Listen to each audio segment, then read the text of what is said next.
Bonjour, nous sommes le mercredi 25 novembre 2020 et je vous propose la situation des cultures de cette semaine.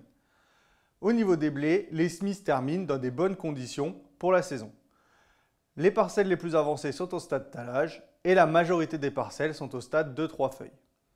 Les désherbages se poursuivent toujours dans de bonnes conditions et avec de bonnes efficacités, ce qui est intéressant et qui permettra de limiter les interventions de printemps à des rattrapages.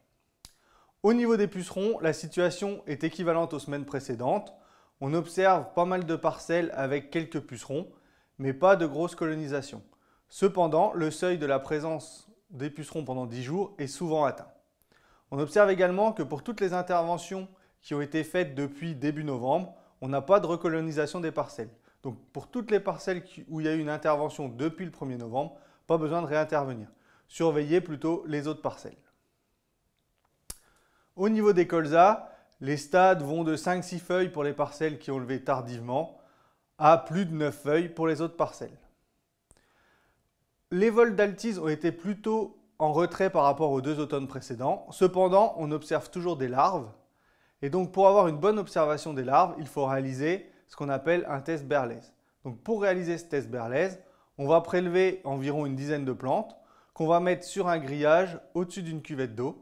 On va laisser ces plantes se dessécher pendant une quinzaine de jours et ensuite on filtrera l'eau pour identifier les larves d'altise. Du coup là on se retrouve devant différents pièges Berlez. Donc le premier ici, c'en est un qu'on vient de mettre en place, donc on voit que le colza est encore tout vert. Ensuite la deuxième cuvette, c'est un colza qui a une semaine, donc ça fait une semaine qu'il est en train de sécher. Donc là on voit que ça commence, mais toutes les larves ne sont pas sorties. Et les 2 dernières cuvettes, là c'est des pièges qui ont une quinzaine de jours. Donc là, on voit maintenant que les colzas sont complètement desséchés. Du coup, on va pouvoir enlever les colzas et regarder dedans les larves.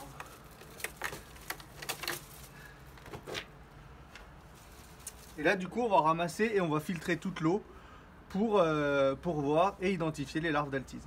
Je vous rappelle que les larves d'altise sont des larves avec des pattes et la tête noire. Si vous avez des larves complètement blanches, ce sont des larves de mouche du chou et ça n'a pas d'impact sur le colza. Donc une fois le relevé du nombre de larves d'altise, on fera la division par rapport au nombre de plantes. Le seuil d'intervention est de 5 larves par plante pour les gros colzas et de 2 larves par plante pour les petits colzas. Les conditions se sont rafraîchies depuis maintenant une dizaine de jours. On peut donc passer avec l'application de produits à base de propyzamide pour lutter contre les vulpins. En même temps, on peut mélanger l'insecticide si on a dépassé le seuil d'intervention pour les larves.